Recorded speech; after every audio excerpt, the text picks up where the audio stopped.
이런 고구마를 드시면 병든 혈관이 살아나고 암세포가 사라집니다. 고구마는 우리 몸에 좋은 성분이 많고 맛도 좋아 인기가 정말 많죠. 그렇지만 이렇게 몸에도 좋고 맛도 좋은 고구마도 잘못 알고 먹으면 우리 몸에 독이 될 수도 있어요. 몸에 좋은 고구마의 효능과 잘못 알고 먹어서 독이 될 수 있는 경우, 그리고 고구마와 함께 먹으면 좋은 음식, 반대로 함께 먹으면 안 좋은 음식도 알아보고, 추가로 우리가 많이 드시는 고구마의 종류 4가지, 그리고 겨울철 고구마 보관법까지, 고구마에 대한 모든 것을 한 번에 알아보는 시간을 가져보도록 하겠습니다.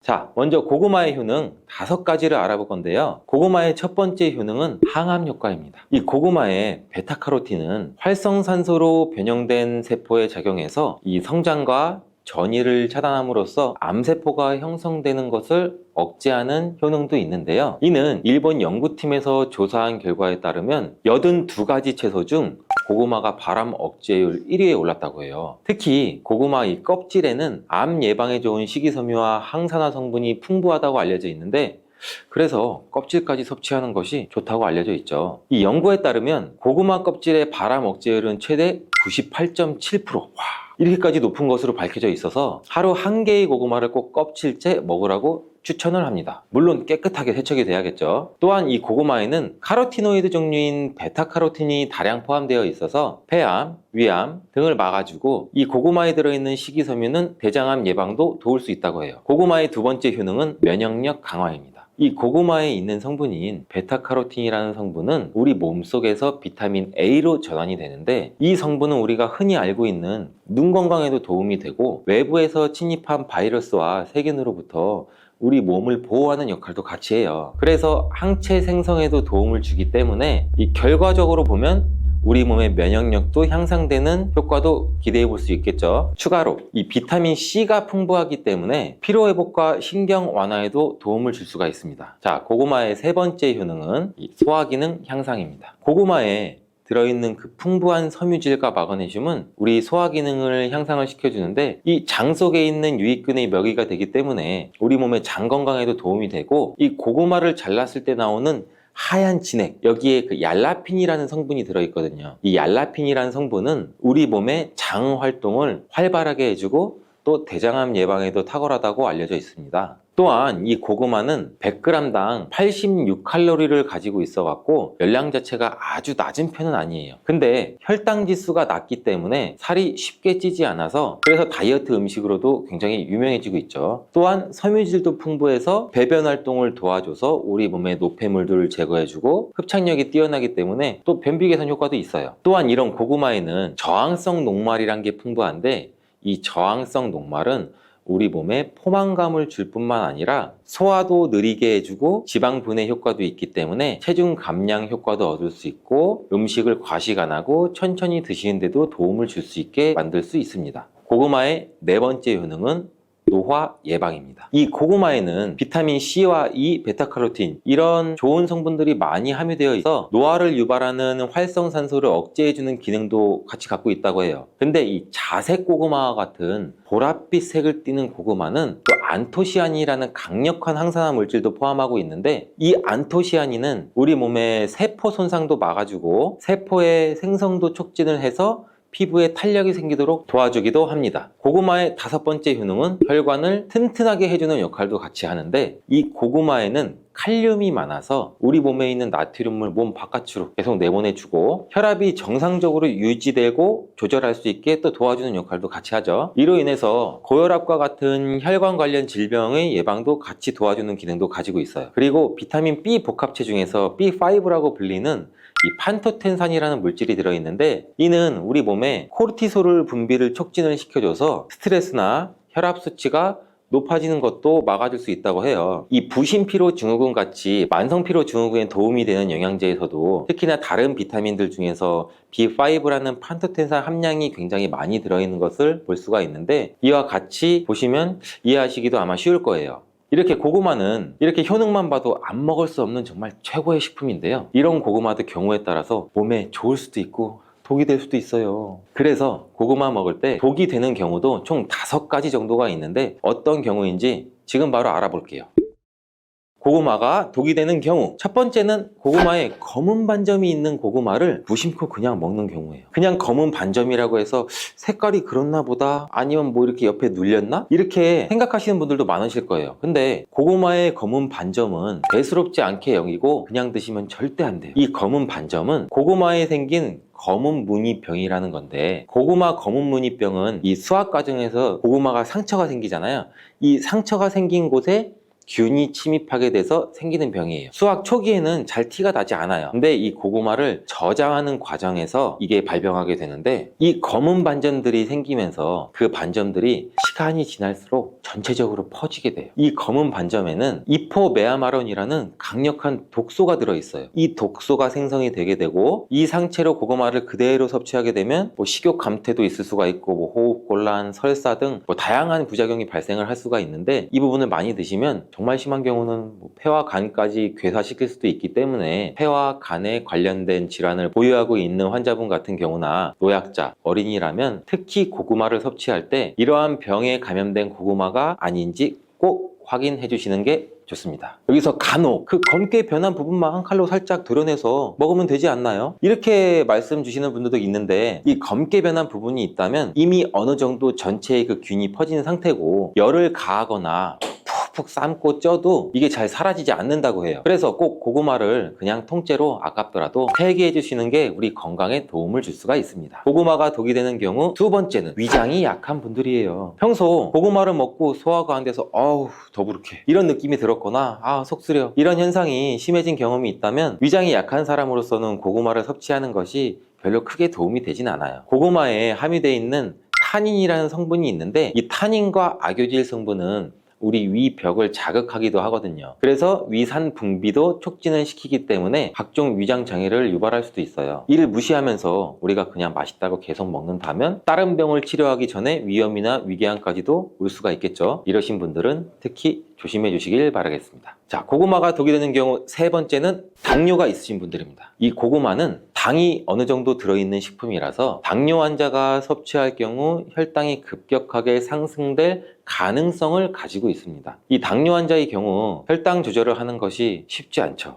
그래서 약으로도 조절을 하고 주사로도 조절을 하는데, 이러한 과도한 당질 섭취 우려가 있는 고구마를 최대한 어느 정도 피하는 것이 좋기는 해요. 먹더라도 과량 드시지 말고 소량만 드시는 것을 추천하고, 주기적으로 혈당 관리도 체크도 잘 해보시는 게 좋겠습니다. 고구마를 먹는 방법에도 당 성분의 차이가 많이 나는데, 많이 먹는 방법으로 고구마를 쪄서 먹는 방법이 있고, 군고구마로 먹는 방법, 그리고 생으로 먹는 방법이 있는데요. 특히 군고구마의 경우 만들 때 열을 서서히 높여서 오래 익히기 때문에 이 고구마에 들어있는 전분이 당으로 바뀌는 시간이 충분해서 생고구마나 찐 고구마보다도 이 군고구마가 훨씬 당이 더 높아지게 된다고 해요. 이 고구마의 혈당 지수는 생 고구마의 경우 예를 들면 55 정도 나오고, 찐 고구마가 한 70.8 정도? 근데 군고구마는 90.9입니다. 이렇게 고구마가 당뇨에 좋다고 하는 분들도 계시는데, 생고구마가 당뇨나 당이 높으신 분들에게 추천드리는 이유를 아시겠죠? 이 생고구마에는 식이섬유가 풍부해서 섭취하게 되면 다당류인 전분이 단당류로 천천히 전환되기 때문에 급격한 혈당 상승을 막아줘요. 밤고구마, 호박고구마, 요새는 꿀고구마까지 정말 많이 드시는데요. 이렇게 고구마는 당 지수가 높아서 혈당을 급격히 올리기 때문에 당이 높거나 당뇨가 있으신 분들은 피하시는 게 좋고, 드신다면 생고구마를 조금씩 드시는 것도 추천을 드릴게요. 그렇다고 몸에 좋은 성분들이 이렇게 많은 고구마를 이런 분들은 먹으면 안 될까요? 이런 분들에게 꼭 맞는 혈당 문제를 해결해주는 고구마가 있어요.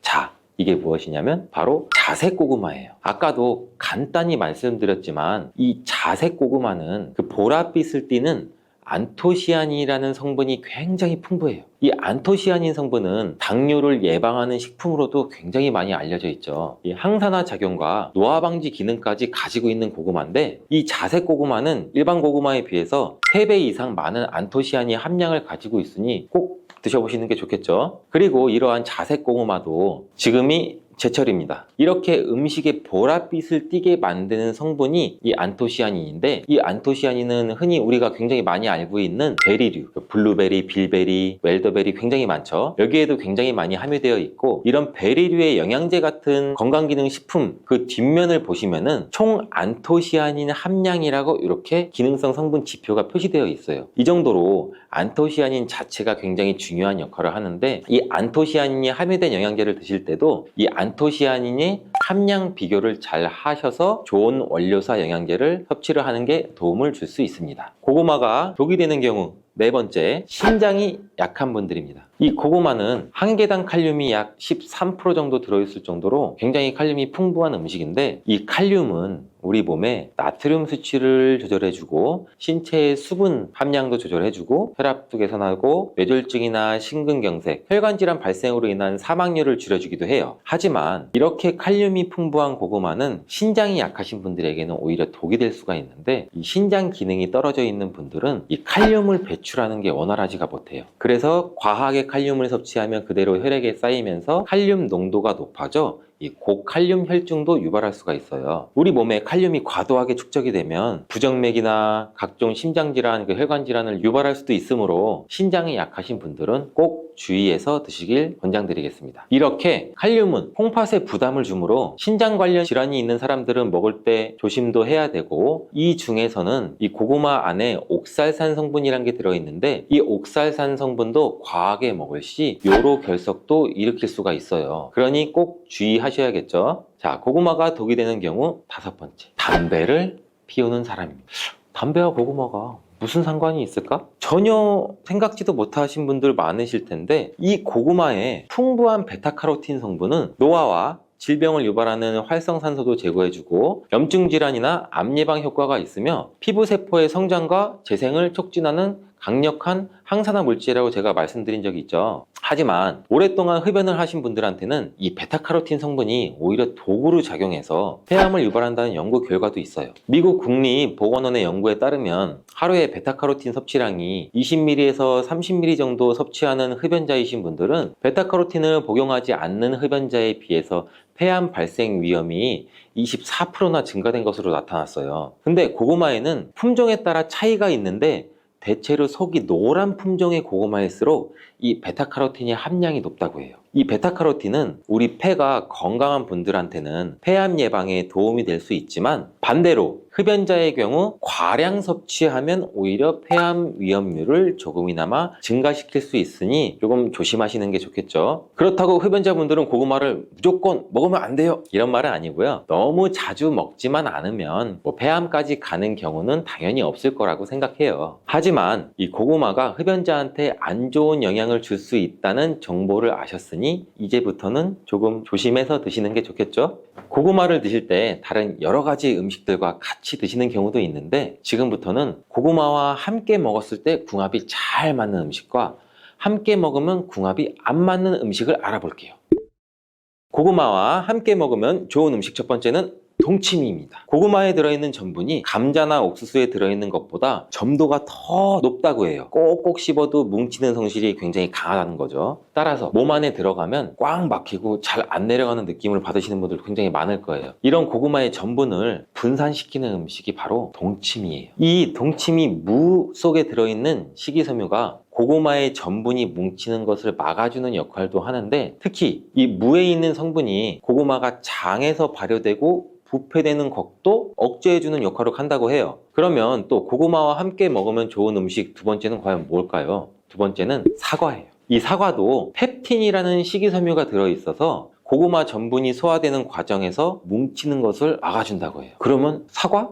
동치미밖에 없을까요? 고구마와 함께 먹으면 좋은 음식 세 번째는 뭘까요? 우유입니다. 이 우유에 들어있는 지방 성분도 고구마 전분이 서로 뭉치는 것을 막아주는 기능을 하는데, 이 우유에는 단백질과 칼슘도 들어있기 때문에 같이 먹으면 영양까지도 같이 도움을 받을 수 있습니다. 고구마와 함께 먹으면 좋은 음식이 있는 것처럼 함께 먹었을 때 궁합이 정말 안 좋은 음식도 있어요.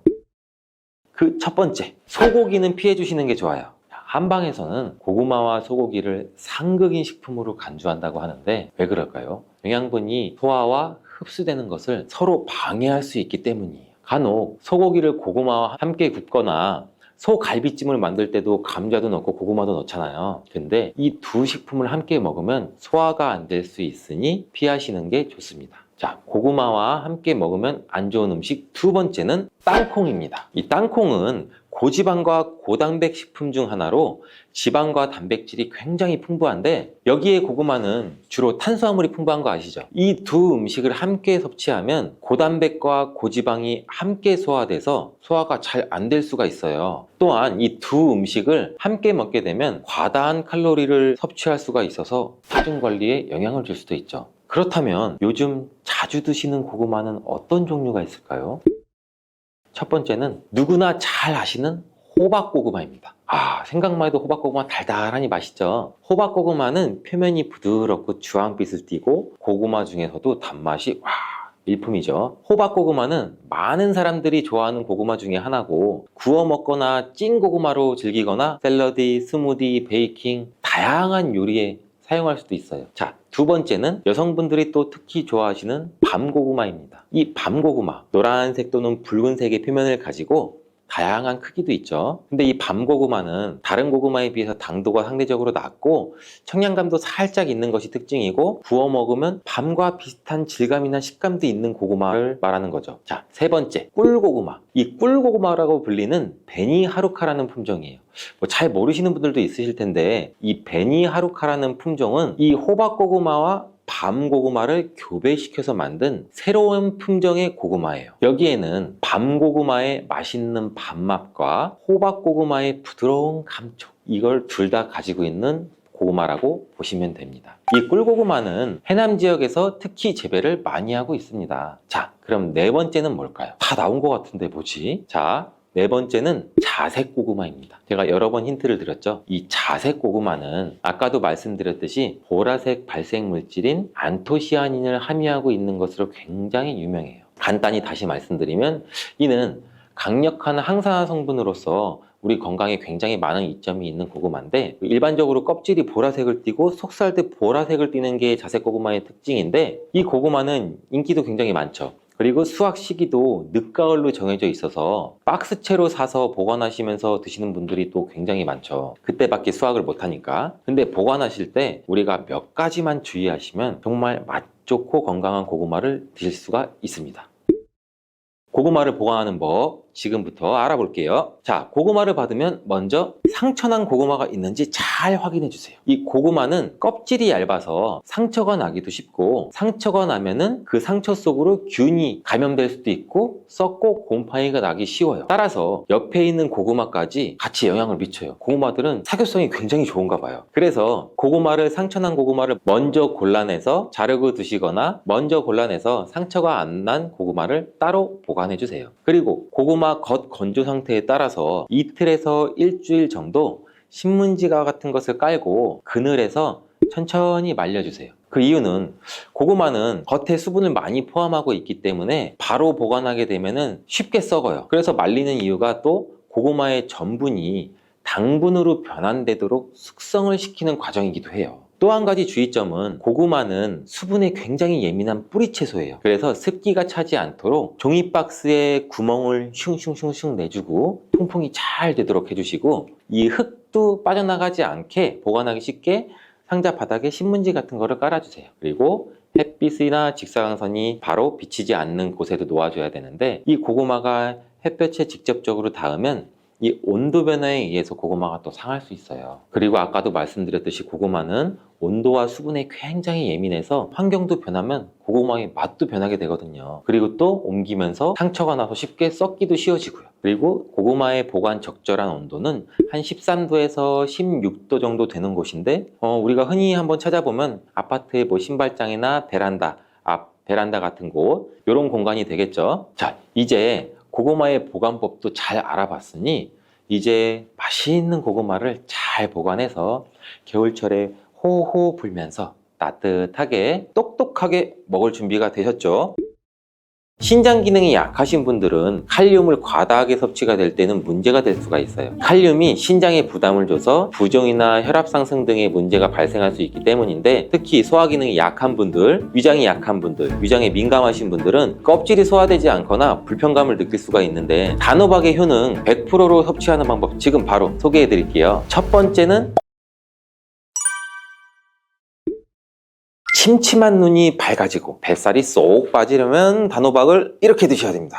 호박이 넝쿨째 굴러 떨어졌다 라는 표현 굉장히 많이들 들어보셨죠? 큰 힘을 들이지 않으면서 우연하게 좋은 일이 생기거나 큰 성과를 거둘 때 이런 속담이 쓰이죠. 옛부터 단호박 자체는 그 자체로 맛있고 영양가가 풍부한 식품으로 굉장히 많은 사랑을 받아온 채소예요. 이 맛있는 단호박이 우리의 건강에 다양한 효능을 제공하는 사실도 여러분들도 많이 아실 거예요. 단호박의 효능, 그리고 단호박에 대한 건강한 삶을 사는 데 도움이 되는 정보들 우리 한번 같이 알아볼게요. 단호박은 맛도 좋고 건강에 굉장히 많은 효능을 가지고 있는 정말 훌륭한 식품이에요. 이런 단호박의 놀라운 효능 5가지를 제가 지금 바로 알려드릴게요. 첫 번째 효능은 심혈관 건강 개선이에요. 단호박에는 불포화 지방산과 식이섬유가 풍부하게 들어있는데, 이런 성분이 우리 콜레스테롤 수치도 조절해주고 혈액순환도 원활하게 도와줘요. 또 이 불포화 지방산은 체내에 축적된 나쁜 콜레스테롤도 감소시키고 혈관벽도 건강하게 유지하는 데에도 효과가 있어요. 칼륨은 또 혈압 조절에도 굉장히 효과적이죠. 나트륨의 작용도 중화시키고 혈압 상승도 도움을 주고. 그래서 이 칼륨이 풍부한 단호박은 고혈압 예방이나 관리에 굉장히 도움을 줄 수 있는 식품이기도 해요. 평소에 심혈관 질환이 걱정되거나 고혈압을 관리하고자 하는 분들한테는 단호박이 매우 좋은 식품인데, 단호박을 자주 섭취하게 되면 혈액순환도 개선되고 혈압이 안정적으로 되고 심장질환 예방에도 매우 효과적이기 때문에 이 심혈관 건강을 지키는 데는 굉장히 큰 도움이 돼요. 심혈관 건강, 이제부터는 단호박으로 한번 예방해보세요. 단호박의 두 번째 효능은 다이어트에 효과가 좋다는 거예요. 단호박은 저칼로리 식품이고 다이어트를 할 때 섭취하면 굉장히 좋은 음식인데, 단호박이 가지고 있는 열량은 100g당 약 40에서 50칼로리 정도밖에 안 되는데, 보통 다이어트 하실 때 고구마 많이들 드시잖아요. 고구마가 갖고 있는 열량은 100g당 약 85에서 110칼로리라고 해요. 단호박의 칼로리는 고구마의 반도 안 돼요. 그래서 단호박은 다이어트 할 때 칼로리 걱정 없이 먹을 수 있는 식품 중에 하나인데, 거기다가 이 식이섬유도 풍부해서 포만감도 오래 유지시켜줘요. 이러한 특징 때문에 간식 대신 단호박을 드시면 과식도 방지할 수 있고 우리 체중 조절에도 효과적이에요. 또한 단호박의 식이섬유는 소화가 잘 되지 않아서 장에서 천천히 흡수가 되기 때문에 혈당 조절에도 굉장히 유익한데, 급격한 혈당 상승도 막아주고 다이어트 중에서도 혈당이 급격히 떨어지지 않게 도와줘요. 또 다이어트 중에 발생할 수 있는 변비까지 예방해 줄 수가 있기 때문에 체중 감량을 도울 뿐 아니라 우리 장 건강도 함께 챙길 수가 있겠죠. 다이어트 중이라면 단호박 간식이나 식사 대용으로도 한번 활용해 보세요. 맛도 좋고 영양도 풍부한 최고의 다이어트 식품이에요. 단호박의 세 번째 효능은 바로 눈 건강에 도움이 된다는 점이에요. 단호박은 당근과 마찬가지로 비타민 A와 베타카로틴이 굉장히 풍부하게 들어있는데, 두 성분은 우리 눈의 건강을 지키는데 굉장히 중요한 역할을 해요. 비타민 A는 눈의 망막을 건강하게 유지하는 데 도움을 주고 시력 저하도 예방하는 데 굉장히 효과적이에요. 특히 야맹증 예방에도 도움을 줄 수가 있고, 이 베타카로틴은 강력한 항산화 작용도 같이 해서 우리 눈의 피로도 덜어져요. 눈의 노화를 늦추는데도 도움을 줄 수가 있겠죠. 혹시 하루 종일 스마트폰을 보고 모니터를 많이 보고 계시지 않으세요? 화면을 계속 들여다보는 현대인들한테는 단호박에 들어있는 비타민 A, 특히 중요한 영양소라고 할 수 있는데, 눈이 피로하거나 건조감을 느끼시는 분들한테는 단호박은 자연적인 해결책이 또 될 수가 있어요. 단호박을 섭취하면 눈 건강도 지키고 나이가 들면서 생길 수 있는 시력 저하나 노화 방지에도 도움을 줄 수 있는 식품이에요. 단호박은 정말 건강에 많은 이점이 있는 식품이죠. 단호박의 놀라운 효능 네 번째는 면역력 강화죠. 단호박에는 비타민 C와 아연이 풍부하게 들어있죠. 비타민 C는 면역세포를 활성화시켜서 감염 예방에 큰 도움을 주고, 아연은 또 백혈구의 생성도 돕고 체내에서 염증 반응도 조절하고, 단호박은 면역력도 길러주는 성분도 들어있다. 이렇게 알고 계시면 되는데, 겨울이나 특히 환절기, 감기나 독감 예방을 위해서도 면역력 증가도 원하시면 단호박을 또 꾸준히 섭취하는 게 굉장히 좋은 식습관이 되겠죠. 또 자주 피로감을 느끼거나 감기나 이런 데 쉽게 노출되시는 분, 단호박이 아주 좋은 식품이라는 거 알고 계시면 분명 도움이 되실 거예요. 단호박의 5번째 효능은 부종과 붓기를 개선하는 데 도움을 주는 거예요. 붓기에 호박이 좋다는 거 모르시는 분들 없을 거예요. 우리가 수술이나 시술을 받고 얼굴이 부을 때 약국만 가더라도 단호박즙 하시는 것도 많이 보셨을 거예요. 단호박에는 칼륨이 풍부하다고 말씀드렸는데 이 칼륨은 우리 몸에 있는 나트륨과 균형을 맞추고 몸 안에 불필요한 수분을 배출하는 역할을 해요. 그래서 부종도 완화하고 몸의 붓기도 개선하는 데 굉장히 효과적인데, 특히 평소에 손이나 발이나 얼굴 등이 자주 부으시는 분들한테는 단호박을 섭취하면 체내 나트륨 농도도 조절해줘서 불필요한 수분이 빠져나가면서 붓기가 자연스럽게 완화가 될 수 있어요. 이렇게 효능이 많은 단호박을 어떻게 섭취하느냐에 따라 그 효과가 달라질 수 있다는 사실 이제는 알고 계시죠? 섭취 방법에 따라 효능의 50%만 섭취하게 될 수도 있고 100%로도 바뀔 수가 있어요. 단호박의 효능 100%로 섭취하는 방법 지금 바로 소개해 드릴게요. 첫 번째는 껍질까지 섭취하는 거예요. 단호박의 껍질은 과육과 견줘봐도 손색 없을 정도의 많은 영양소를 포함하고 있어요. 단호박의 껍질에는 대부분 폴리페놀이라는 게 함유되어 있고 드실 때는 꼭 껍질까지 함께 드시는 게 굉장히 중요한데, 단호박 껍질에는 단호박 속 알맹이에는 없는 페놀산이 들어있어요. 페놀산은 우리 노화도 방지해주고 혈액순환도 도와줘서 심혈관 질환 예방에도 굉장히 효과적이에요. 또 이 껍질에는 비타민 A랑 C 이러한 항산화 물질들이 포함되어 있어서 피부 건강과 면역력 강화에도 굉장히 효과적이에요. 그래서 단호박을 섭취할 때는 꼭 껍질까지 함께 드시는 게 좋은데, 물론 껍질을 드실 때는 꼭 깨끗하게 세척을 하고 농약이나 불순물 같은 게 묻어있지 않은지 잘 확인하고 드시는 게 중요하겠죠. 그리고 껍질이 두껍고 질기게 느끼신다면 부드럽게 찌거나 껍질째 구워서 섭취하면 훨씬 더 편안하게 드실 수가 있어요. 단호박은 버릴 게 하나도 없는 채소인데 호박잎도 몸에 굉장히 유익하다는 거 혹시 알고 계시나요? 호박잎은 비타민 A랑 C랑 칼슘, 철분이 풍부해서 뼈 건강에도 도움이 되고 항산화 성분도 많고 우리 몸에 염증도 들여주고 소화 기능을 돕는 데도 굉장히 효과적이에요. 특히 피로 회복에도 좋고 우리 몸에 독소를 배출하는 데도 도움을 줄 수가 있는데, 호박잎은 찜이나 국, 볶음 등으로 다양하게 요리해서 섭취할 수가 있고, 호박잎을 섭취하는 것도 단호박을 더 효과적으로 활용하는 좋은 방법이니 버리지 말고 꼭 같이 요리해서 드셔보세요. 단호박을 드실 때 호박씨 빼놓을 수 없죠. 호박씨가 수면내에 도움을 준다는 거 혹시 들어보셨어요? 호박씨에는 트립토판이라는 성분이 들어있어서 이 성분은 수면 개선에 큰 도움을 줄 수 있는 성분이에요. 트립토판이라는 성분은 우리 수면 리듬을 조절해주는 세로토닌과 멜라토닌으로 변환이 되는데, 불면증이나 수면의 질이 낮은 분들한테는 호박씨는 정말 유용한 식품이에요. 이 호박씨에는 또 단백질과 건강한 지방이 풍부해서 혈당 조절에도 도움을 줄 수가 있는데, 혈당이 급격히 오르거나 내리는 것도 막아주고 당뇨병 예방에도 굉장히 효과적이에요. 그래서 호박씨는 다이어트에도 매우 좋고 식사 후 간식으로 섭취하면 또 포만감도 오래 유지시킬 수가 있겠죠. 여담으로 우리 왜 다른 사람 단점을 뒤에서 막 얘기하는 거 보고 뒷담화 한다고 하잖아요. 근데 비속어로 호박씨 깐다 이러잖아요. 과연 어떤 것 때문에 이런 이야기가 나왔을까요? 저도 궁금해요. 혹시 아시는 분들 댓글 한번 달아주세요. 이렇게 단호박은 아주 건강에 좋은 식품인데 섭취할 때도 당연히 주의사항이 있어요. 건강을 지키기 위해서 몇 가지 단호박 섭취 시 유의사항을 알려드릴게요.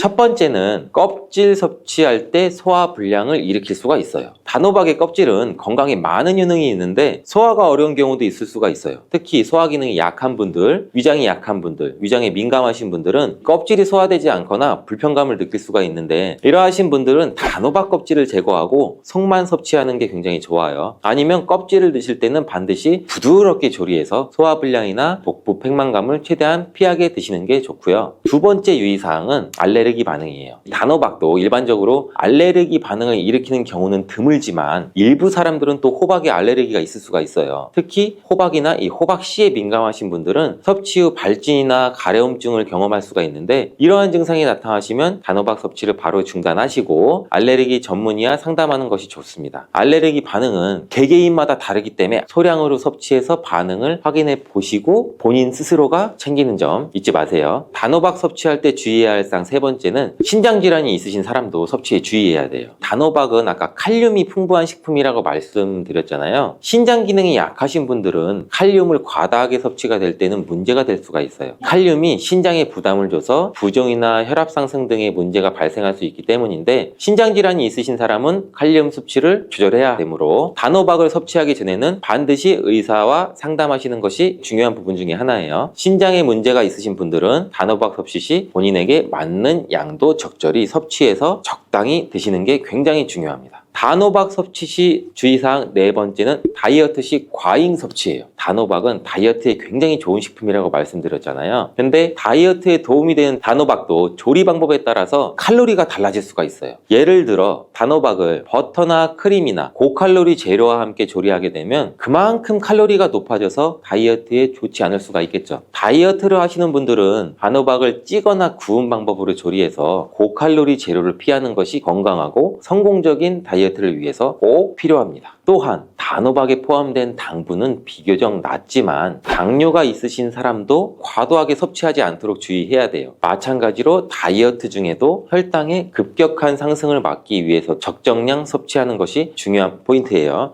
달콤하고 향긋한 맛 때문에 손이 자꾸만 가는 포도에 대해 얼마나 알고 계신가요? 이 어릴 적 시골 마당에서 할머니가 설탕 묻힌 포도를 냉수에 띄어내 주시면 이 한 알 한 알 입에서 톡 하고 터지던 시원한 단맛이 좋았는데, 그런데 예전엔 껍질이나 씨는 거들떠보지도 않고 후딱 뱉어버리곤 했죠. 이제 와서 알게 됐는데 그때마다 이 건강의 보고를 버리고 있었던 셈이었죠. 알맹이만 먹으면 손해라는 말이 왜 나오는지 포도의 속살부터 껍질, 씨, 송이, 가지까지 남김없이 활용해 혈관이나 뇌나 눈, 피부를 챙기는 방법을 상세하게 한번 알려드릴게요. 먼저 포도에 들어있는 영양 성분을 조금 세밀하게 한번 짚어볼게요. 많은 분이 포도는 당이 많아 살이 찌지 않을까라고 걱정하시는데 당 성분은 맞아요. 포도알 100g에 평균 1617g 정도의 당이 들어있어요. 하지만 여기에는 이 혈당을 급하게 올리는 설탕, 자당이 거의 없고 우리 몸세포가 바로 에너지로 쓰는 이 포도당과 과당이 균형 있게 섞여 있어요. 더 고마운 점은 이 당분들이 폴리페놀이나 안토시아닌 같은 이 항산화 성분이랑 한 몸으로 묶여 있어서 혈당이 치솟는 속도를 자연스럽게 늦춰줄 수 있다는 사실이에요. 대표적으로는 이 레스페라트롤이라는 성분을 들 수 있는데, 이 물질은 1939년 프랑스 과학자가 처음으로 분리해냈어요. 그 뒤로 프렌치 패러독스 연구에서 핵심 열쇠로 떠올랐고, 지금은 혈관 내 미세염증을 가라앉히고 콜레스테롤이 들러붙지 못하게 막아준다는 사실이 여러 논문이나 실험으로 확인됐죠. 가벼운 연구로 하나 소개해드릴게요. 2019년 하버드 의대팀이 60에서 75세 남녀 52명을 이 두 그룹으로 나눴고 하루 레스페라트롤 200ml를 약 6개월 동안 섭취하게 하자 대조군보다 혈관 내피 기능 지표가 약 18%나 개선이 됐다고 발표를 했어요. 내피 기능이 좋아졌다는 것은 혈액이 미끄러지듯 흘러 고혈압이나 동맥경화가 생기기 어려워졌다는 뜻이니 반가운 소식이 아닐 수 없죠. 또 하나 꼭 짚고 넘어가야 될 성분이 프로안토시아닌이에요. 이것은 포도 씨 속에 든 미세한 이 떫은 맛의 물질인데 비타민C의 20배가 넘는 항산화력을 지녔죠. 프랑스 파리 약학연구소에서 발표한 자료에 따르면 이 성분은 피부 진피층의 콜라겐을 보호해주고 잔주름과 기미를 늦추고 자외선으로 인한 DNA 손상을 약 30% 이상 줄여줬다고 해요. 그래서 해외에선 이 포도씨 추출물이 고급 화장품이나 관절, 정맥 영양제로도 널리 쓰이죠. 그러면 이 포도씨만 따로 사 먹으면 되지 않냐고 물으실 수도 있는데, 자연 상태 그대로 껍질씨를 집어삼키면 섬유질이 위장, 대장을 자극해서 배변도 수월해지고 무엇보다 흡수율이 더 안정적이라서 굳이 별도로 가공식품을 드실 필요가 없다고도 해요. 경제적으로도 이득이 되겠죠. 이쯤에서 껍질이나 씨를 씹으면 이가 시큰하고 소화가 안 될 것 같다며 걱정하시는 분도 계신데, 실제로 치아가 약한 분이나 틀니를 사용하시는 분께는 부담스러운 부분이 맞아요. 그래서 두 가지 묘책을 준비했죠. 하나는 온수담금이고 다른 하나는 율무 두유 믹서 스무디예요. 첫 번째 온수담금법은 말 그대로 아주 간단해요. 잘 익은 포도를 흐르는 물에 씻어서 물기를 털고 50도 정도의 온수에 10분간 담아 놓았다가 드시는 거예요. 뜨끈한 물이 껍질 세포벽을 부드럽게 풀어주기 때문에 씹을 때 톡톡 잘게 부서지고 씨 역시 단단함이 살짝 줄어서 이가 편안해져요. 두 번째 스무디법은 믹서기에 포도 1컵, 약 15알 정도, 삶은 율무 3큰술, 무가당 두유 200ml, 꿀 반스푼 정도 넣고 30초 정도 돌려주시면 돼요. 율무는 속을 따뜻하게 하고 위장을 보호하고, 두유의 식물성 단백질은 포도 당분이 혈당으로 확 쏟아져 나오지 않도록 부드럽게 붙잡아주죠. 아침에 한 잔 마시면 든든한 식사 대용으로도 손색이 없어요. 포도의 의학적 효능을 조금 더 세밀하게 한번 나열해보면 혈관 내피 보호 작용, 뇌 신경 염증 완화, 산화, 황반이나 망막세포 산화를 억제하고 간세포 재생도 촉진시키고 인터루킨6 같은 이 염증성 물질 사이토카인을 감소시키고 장내 유익균도 증가시키고 향균작용, 관절 연골 파괴 효소 억제 등 10손가락으로도 모자라요. 특히 장 건강 부분은 놓치기 쉬운데 포도 껍질에 든 탄닌 팩틴이 장 점막 위에 얇은 보호막을 형성해서 유해균 증식을 막고 변비와 노인성 설사를 함께 완화할 수가 있죠. 실제로 2022년 이 한국식품연구원 박사팀이 65세 이상 여성 40명을 대상으로 포도 껍질 추출물 300ml를 12주 섭취케 한 결과 유익균 비율이 약 23% 상승하고 대장 염증 지표는 눈에 띄게 줄었다고 발표했으니 이 또한 참고하시는 것도 좋겠죠. 이렇게 좋은 포도도 부작용은 있겠죠. 당뇨나 지방간, 비만 경향이 있으신 분이나 잦은 속쓰림, 역류성 식도염이나 위염 증상을 알고 계신 분이라면 섭취량을 제한하시는 게 좋아요. 권장량은 하루 100g 정도, 즉 한 10알에서 15알 정도가 적당하고 그 이상 드시고 싶다면 반드시 식이섬유나 단백질이 함께 든 음식, 예를 들어 아몬드 한 줌, 저지방 치즈 한 조각과 곁들여서 혈당 상승 폭을 낮춰주세요. 그리고 항응고제, 와파린이나 클로피도그레 계열의 복용 중이라면 포도의 레스베라트롤이 혈액을 묽게 만드는 작용을 더할 수가 있거든요. 하루에 2-3알 정도는 괜찮지만 큰 송이를 한 번에 드시기 전에는 담당 의사 선생님과 상담 후에 드시는 게 좋겠죠. 또 신장 기능이 떨어져서 칼륨 제한을 받는 환자도 유의해야 돼요. 포도 100g에는 칼륨이 약 190mg 정도라 많은 편은 아니지만 껍질이나 씨, 가지차까지 드시면 칼륨 총량이 늘 수는 있거든요. 여기서 흔히 놓치는 독특한 상호작용을 하나 더 알려드릴게요. 철분이 풍부한 육류 또는 보충제와 포도를 같은 끼니에 드시면 포도 속에 있는 탄닌이 철분을 붙잡아 흡수를 25% 이상 떨어뜨린다는 보고가 있어요. 반대로 철분 과다혈증이 있는 분께는 유익할 수 있지만 노년기에 흔한 빈혈성 어지럼증을 개선하려고 간이나 시금치, 깻잎을 일부러 드시는 분이라면 포도는 식사 1시간 뒤 디저트로 미루시는 게 좋겠죠. 이제 포도를 더욱 맛있고 건강하게 즐길 구체적인 레시피나 조금 생소하지만 실생활에 바로 써먹을 만한 조리법을 소개해드릴게요. 첫 번째는 포도 피클이에요. 김장떡 대신 500ml 유리병 하나면 충분해요. 냄비에 식초 약 반컵, 물 반컵, 스테비아 가루 한 작은술, 천일염 한 작은술, 월계수잎 한 장, 통후추 6알 정도 넣고 팔팔 끓였다가 식혀주세요. 여기에 깨끗이 씻어 물기 뺀 포도, 얇게 썬 레몬 2조각을 층층이 담고 식힌 피클물을 붓죠. 냉장고에서 하루 숙성하면 끝이에요. 샐러드에 곁들이면 소화도 편하고 고기 요리와도 궁합이 좋아서 기름진 맛을 잡아주죠. 둘째는 포도 발효 식초죠. 유리병에 포도 500g을 껍질, 시체, 으깨 넣고 현미식초 500ml, 설탕 100g만 넣어서 골고루 저어요. 면포로 이끌을 덮어서 상온 그늘에서 3주 정도 숙성한 다음에 걸러낸 액을 다시 병에 담아 3개월 정도 숙성하면 새콤달콤한 수제 식초가 완성되죠. 이 식초 한 숟갈을 따뜻한 물 200ml에 타서 아침 공복에 드시면 장내 유해균도 억제되고 혈당 조절에도 도움이 되죠. 자, 세 번째, 포도 가지 환이에요. 이건 조금 번거롭지만 효과는 좋아요. 말려둔 포도송이 가지를 믹서에 곱게 갈아 체에 내린 뒤에 꿀을 살짝 넣어서 반죽해서 콩알만한 환을 빚어서 그늘에서 더 말려줘요. 하루에 2알 정도 따뜻한 물과 함께 삼키면 혈관 정화와 노화 방지에도 도움이 되는 홈메이드 영양제가 될 수가 있어요. 단 꿀 알러지가 있으신 분이나 혈당 관리가 필요한 분들은 조금 삼가하시는 게 좋겠죠. 포도와 찰떡궁의 음식도 지나칠 수가 없겠죠. 사과, 호두, 저지방 요거트 외에 특히 추천드리고 싶은 것이 브로콜리와 포도의 조합이에요. 브로콜리 속에 있는 설포라판이라는 성분은 간 해독 효소를 활성화하고 포도 속의 레스베라트롤과 함께 섭취할 때 이미 생성된 유해 활성산소를 제거하는 능력이 30% 가까이 상승한다고 해요. 간단하게 브로콜리를 데쳐서 올리브유나 레몬즙, 소금으로만 무친 뒤 반으로 썬 씨포도를 듬뿍 얹어 드시면 상큼하고 고소하고 달콤한 이 세 가지 맛이 오묘하게 어울리죠. 또한 시금치, 케일 같은 녹색잎 채소와 갈아 만든 그린 스무디에 포도 한 줌 넣으면 철분 흡수 방해를 줄이고 비타민 C랑 폴리페놀이 상호 흡수율을 높여주는 장점이 있죠. 반면 피해야 할 조합으로는 맥주, 소주 등 이 알코올이에요. 레드 와인은 포도잖아 하시고 반문하시는 분도 계시겠지만 알코올 자체가 간에서 레스베라트롤 대사를 방해하고 술이 가진 발암 위험이 오히려 건강 이득을 상쇄할 수가 있어요. 간혹 와인 한 잔이 심장병을 막는다는 얘기도 있지만 이는 어디까지나 1일 약 100ml 정도 미만의 적포도주를 식사와 함께 소량 곁들일 때고 혈압약, 당뇨약, 수면제와 상호작용을 일으킬 가능성이 있으니까 약을 드시는 어르신이라면 알코올 대신 껍질이나 씨, 가지차로 충분히 대체하길 권장드려요. 마트에서 실속 있게 포도를 고르는 법도 한번 정리해 드릴게요. 첫 번째는 이 송이 부분, 꼭지가 선명한 연두색이고 물러있지 않을 것. 두 번째는 포도알 하나하나가 탱탱하게 부풀어 있고 껍질 표면에 흰 과분이 고루 남아있는 것. 세 번째는 송이 전체 색이 균일하고 지나치게 큰 알과 작은 알이 섞여 있는 거 아닌 것. 네 번째는 알을 살짝 흔들어 봐서 쉽게 떨어지지 않는 것. 이렇게 네 가지만 기억하시면 실패할 일이 거의 없어요. 장을 봐오신 뒤엔 키친타올에 싸서 지퍼백이나 밀폐용기에 세로로 세워서 냉장 보관하세요. 통풍이 잘 되는 야채칸이 적합하고 껍질이 얇은 샤인머스켓은 4일에서 5일, 두꺼운 캠벨이나 거봉은 일주일쯤 신선하게 시원함이 유지돼요. 혹시 급히 산 양이 많아서 걱정이 된다면 알맹이를 씻어서 물기를 닦아 지퍼백에 겹겹이 퍼뜨려서 냉동했다가 꺼내 드시면 반쫀득한 아이스 스낵으로도 변신하죠. 냉동포도는 살얼음처럼 샤베 식감이 나서 무더운 여름 입맛 살리기엔 최고죠. 이렇게 포도에 대해 좋은 정보를 듣고 좋다니까 많이 먹어야지 라면서 한꺼번에 양을 늘리시는 경우가 많아요. 그러나 포도는 수분과 과당이 풍부해서 위장기관이 약한 분한테는 더부룩함이나 트름이나 설사를 일으킬 수가 있어요. 익숙하지 않은 포도씨나 껍질, 차 등을 드실 때는 하루 한두 알 정도 혹은 컵 3분의 1 정도로 시작해서 일주일 정도 속을 살펴서 서서히 늘리세요. 특히 만성 신장질환이나 통풍, 당뇨가 있으신 분은 담당 의료진과 상의해서 안전한 섭취, 한계를 확인해 주시고 모든 건강기능식품이 그렇듯 간판이 아니라 균형이 핵심이에요. 불포화 지방이 풍부한 고등어나 들기름, 단백질이 넉넉한 두부, 달걀, 뼈 건강을 챙기는 현미나 보리 같은 곡류를 고루 드시면서 포도를 디저트나 간식, 차, 식초 형태로 다양하게 곁들이면 일상 속에서 자연스럽게 항산화 방패를 장착하실 수가 있죠.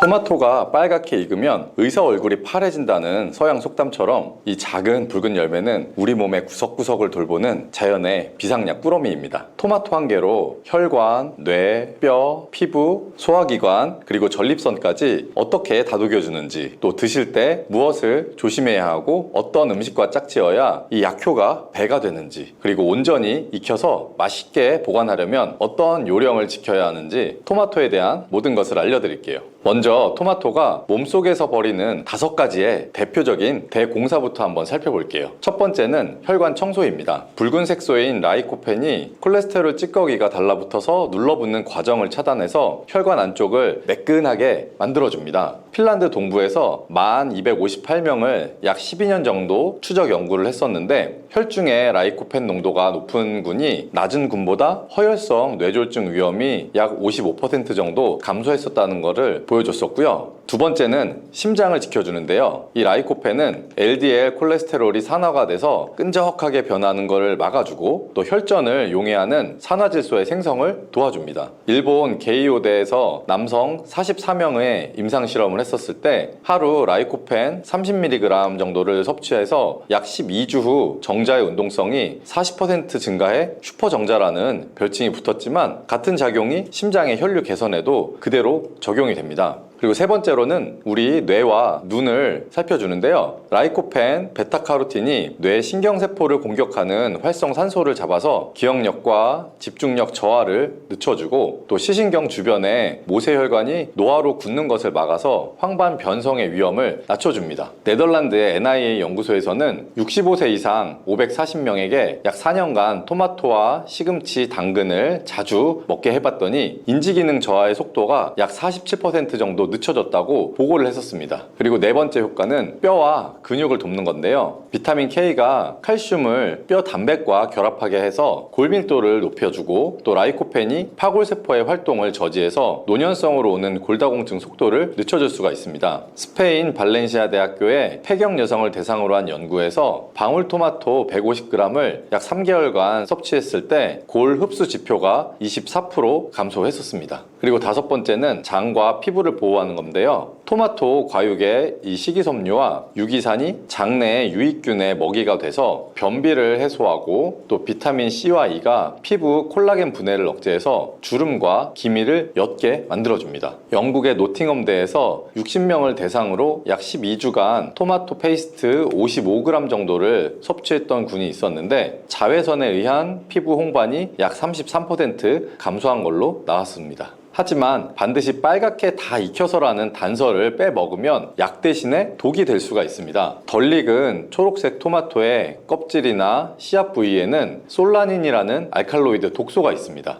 이 솔라닌은 우리의 위장관의 신경을 자극해서 메스꺼움이나 복통 또 현기증을 일으킬 수가 있고 고용량에서는 심박이 불규칙을 유발할 수가 있습니다. 토마토를 완숙 단계로 우리가 후숙을 시키면 이 솔라닌 함량이 약 10분의 1 이하로 떨어지니까 꼭지 근처에 녹색띠가 혹시 남아있다면 신문지에 싼 다음 실온에서 2일 이상 두고 드시면 좋습니다. 그리고 후숙 시에는 이 종이봉투 안에 사과 조각을 넣으면 사과에서 내뿜는 에틸렌 가스 덕분에 더 빨리 빨리 익힐 수가 있습니다. 그리고 토마토와 상극인 음식 5가지도 기억해 두시면 좋은데요. 첫 번째는 삶은 감자와 고구마입니다. 여기에 전분이 라이코펜과 결합해서 흡수율이 약 20% 이상 줄어들 수가 있고, 또 이 전분의 소화로 가스가 많이 생기다 보면 배의 더부룩함이 심해질 수가 있습니다. 두 번째는 설탕인데요. 비타민 B군을 대사 과정에서 대량 소모하기 때문에 피로 회복과 면역력을 깎아먹는 효과를 발생할 수가 있습니다. 그리고 세 번째는 생오이와 양배추입니다. 아스코르비나아제나 미로시나아제가 비타민 C를 산화를 시키기 때문에 항산화력이 줄어들 수가 있습니다.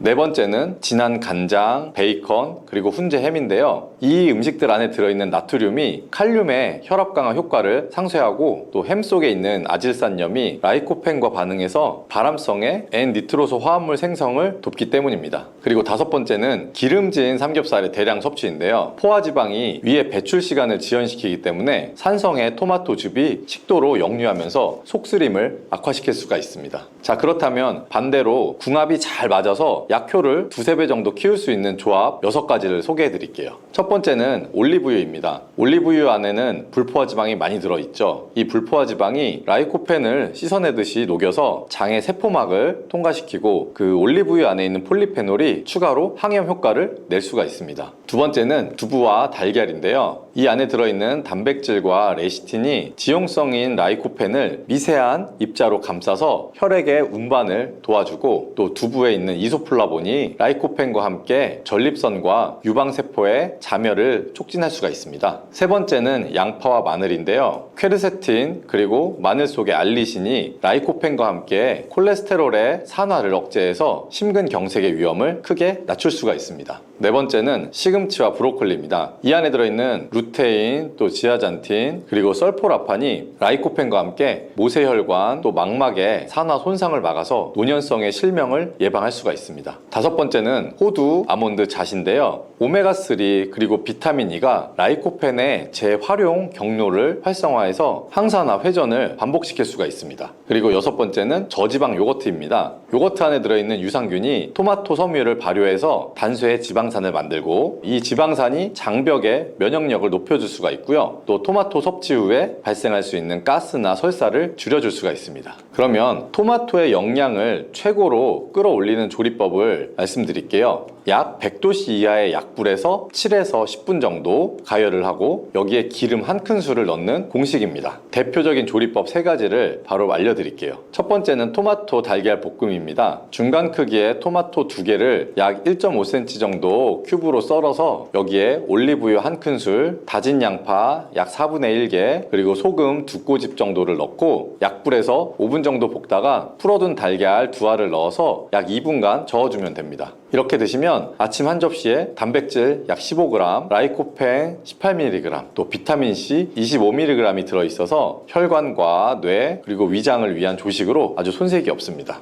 두 번째는 토마토 두부 조림인데요. 구운 두부 150g을 팬에 담고 토마토 3개를 굵직하게 썰은 다음에 여기에 들기름 2분의 1큰술, 또 국간장도 2분의 1큰술, 그리고 물 50ml를 넣고 뚜껑을 덮은 다음 8분 정도를 조립니다. 이때 들기름은 조리 마지막 1분 정도에 두르시는 것이 좋고요. 이렇게 하면 들깨의 오메가3와 토마토의 라이코펜이 결합해서 관절염과 또 치매 예방에 시너지 효과를 낼 수가 있습니다. 세 번째는 토마토 양파 수프입니다. 잘 익은 토마토 4개를 십자로 칼집을 내서 90도씨 물에 약 30초 정도 데친 뒤에 껍질째로 큼직하게 썰어두고 올리브유 1큰술에 슬라이스 양파 1개를 투명해질 때까지 볶다가 토마토, 물 약 400ml, 그리고 월계수잎 1장을 넣고 중약불 정도로 10분만 끓입니다. 여기에 소금이나 후추로만 간을 하시면 밤참으로 드셔도 속이 편안하고, 또 냉장 보관 후에 다음날 차갑게 마시면 여름 더위 해소용으로도 아주 좋습니다. 자, 그리고 토마토를 생즙이나 주스로 드실 때는 2가지를 지키시는 것이 좋은데요. 첫 번째는 착즙한 후 약 30분 이내에 드셔야 공기에 닿아서 비타민C가 파괴되지 않고요. 두 번째는 드시는 양을 약 200ml 이하로 나눠서 마시고 빨대를 사용하거나 또는 1:1로 물로 희석해서 치아의 산 부식을 방지하시면 좋습니다. 과당의 대량 섭취는 혈당 스파이크를 일으킬 수가 있기 때문에 주스 1컵이면 충분합니다. 그리고 토마토는 보관 요령도 매우 중요한데요. 완숙의 토마토는 약 12에서 18도씨 서늘한 그늘이 가장 보관하기가 좋습니다. 우리나라 여름에는 실온의 온도가 약 26도를 넘기 때문에 신문지에 싸거나 달걀판 형태의 종이 받침 위에다가 꼭지를 아래로 향하게 해서 놓고 통풍을 확보하시면 좋고요. 약간의 푸른기가 남아있는 토마토는 종이봉투에 사과 조각과 함께 넣으면 약 48시간 내에 균일하게 숙성시킬 수가 있습니다. 그리고 이미 잘라둔 토마토는 이 자른 면이 공기에 마르지 않도록 올리브유를 살짝 바르고 랩으로 밀봉한 후 냉장 야채칸에 두면 약 48시간까지 맛이 그대로 유지가 됩니다. 만약 장기 보관하고 싶으시다면 첫 번째로는 슬라이스로 냉동을 하시거나 두 번째는 소금이나 허브 없이 순수한 토마토만 약 30분 정도 끓여서 농축한 홈메이드 파사타로 냉동을 하시거나 또 세 번째로는 반건조 토마토 올리브유 절임, 이 세 가지가 활용도가 가장 높습니다. 슬라이스 냉동은 볶음밥이나 찌개용, 파스타나 토마토 수프의 베이스로 쓰시면 좋고, 반건조한 절임은 샌드위치나 샐러드 토핑으로 아주 훌륭합니다. 하루에 적정 섭취량을 구체적으로 잡아드리면 정상을 유지하는 건강인은 중간 크기의 토마토 2알 정도면 충분하고요. 고혈압이나 이상 지질 혈증을 관리 중인 분이시라면 라이코펜이 약 20mg 이상이 필요한데요. 완숙 토마토 2알을 올리브유와 함께 가볍게 익혀서 드시면 목표 수치를 넘길 수가 있습니다. 그리고 당뇨가 있어서 혈당 관리가 필요하다면 껍질째 으깨서 나온 냉 토마토 수프 한 컵을 식후에 드시면 식이섬유나 이 유기산 덕분에 혈당 상승이 완만해질 수가 있습니다. 그리고 혹시 만성 신부전으로 인해 투석을 하는 환자분 같은 경우에는 식단 지침을 고려해서 완숙의 방울토마토 약 4알 정도로 조절하시면 좋고요. 섭취 전에 60도씨 물에 1분간 데쳐서 칼륨의 용출을 추가로 확보하면 더 안전합니다. 실생활에서 토마토를 또 건강하게 드실 수 있는 방법도 하나 알려드릴게요. 아침 7시 양치한 후 토마토 달걀볶음 한 접시와 현미밥 반 공기로 속이 편안한 고단백 식사를 한번 해보세요. 낮 12시에는 반찬으로 토마토 양파 무침을 하면 좋은데요. 방울토마토 10알 정도를 반으로 자르고 여기에 양파 3분의 1개를 얇게 채로 썰어서 끓는 물에 10초 정도 데쳐서 매운맛을 좀 빼시고요. 올리브유 하나 작은술, 또 식초 2분의 1 정도의 작은술, 그리고 꿀 몇 방울, 또 소금 한 꼬집 정도를 버무리시면 자극 없이 아주 상큼하게 드실 수 있습니다. 그리고 오후 3시 덥고 지칠 때는 냉 토마토 스프 작은 컵 약 100ml 정도를 얼음 한 조각을 넣어서 마시면 사이다보다 속이 시원해집니다. 그리고 저녁 6시에는 저염된 두부와 또 시금치, 그리고 토마토 스튜 한 그릇이면 단백질, 칼슘, 라이코펜, 그리고 루테인까지 안전하게 챙길 수가 있습니다. 만약 고기 반찬이 당길 때는 돼지고기 대신 오징어 60g을 데쳐 넣어도 소화가 부드럽게 잘 될 수 있고요. 밤 9시 이후에는 산성 음식에 피로감이 나타날 수 있기 때문에 토마토는 하루에 여기 정도까지만 드시고요. 대신 견과류 한 줌으로 마무리하면 오메가3가 라이코펜의 재활용을 도와주면서 숙면을 준비해 줄 수 있습니다. 그리고 혹시 토마토 껍질과 씨를 싫어하시는 분이라면 전기 밥솥을 활용해 보시면 좋은데요. 깨끗이 씻어서 취사 버튼을 눌러서 약 10분만 찌시면 껍질이 살짝 갈라져서 손으로도 쏙 벗겨지고 또 씨 주변의 젤리층이 부드럽게 흐물흐물해지면서 식감에 대한 거부감이 확 줄어듭니다. 이때 생기는 토마토물은 구연산 칼륨이 녹아있기 때문에 우리 두피의 세척이나 혹은 주방 설거지 헹군물로 쓰시면 아주 산뜻하고 또 화분에 물 주기에도 좋으니 버리지 말고 꼭 사용하시기 바랍니다. 자, 이렇게 토마토는 익히는 것, 또 함께 먹는 음식과의 궁합, 그리고 보관하는 방법, 그리고 먹는 양을 잘 지키시면 약이 될 수가 있습니다. 잘 익은 토마토 2알을 기름과 함께 익혀 먹는 습관, 그리고 설탕 대신 올리브유와 견과류를 곁들이는 작은 실천만으로도 혈압, 혈당, 뇌 건강, 그리고 피부 탄력이 서서히 좋아지는 변화를 체감하실 수가 있습니다.